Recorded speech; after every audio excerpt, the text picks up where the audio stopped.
দেখতে পাচ্ছেন গাইস, আমার মেয়ে নিয়ে ঘুরতে আসলাম বাংলাদেশ বাণিজ্য মেলায়। আমার বউ আসছে, বউকে দেখাবো না, কারণ বউকে দেখালে সমস্যা। এই জন্য দেখতে পাচ্ছি আমার মেয়ে। আম্মু কেমন আছো? এটা হচ্ছে আমার মেয়ে। সবাইকে আমার মেয়েকে মাশাআল্লাহ লিখে যান। তো কে কোথা থেকে দেখতেছেন কমেন্ট করে জানাবেন। এটা হচ্ছে বাংলাদেশ বাণিজ্য মেলায়। বাণিজ্য ভিডিওটা আপলোড হয়ে গেছে অলরেডি, এটা আরেকটা দিচ্ছি।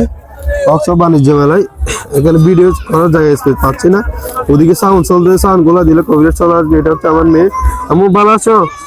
হ্যাঁ বলো, সবাইকে আসসালামু আলাইকুম বলো। সবাইকে আসসালামু আলাইকুম বলো, বলো সবাইকে আসসালামু আলাইকুম। দেখতে পাচ্ছ আমার মেয়ে, ওদিকে সবাই কেনাকাটা করতেছে। আমার মেয়ে হা করে তাকিয়ে আছে। আম্মু তুমি কি নিবা? ওদিকে তাকাও, সবাই আঙ্গুলের দিকে সবাই তাকাও, তাকাও, তাকাও। সবাই একটা মাশাআল্লাহ লেগে যাবেন আমার মেয়ের জন্য। তো ভিডিও লম্বা করবো না, ভিডিও শেষ করে দিব। সবাই ভালো থাকবেন, আসসালামু আলাইকুম।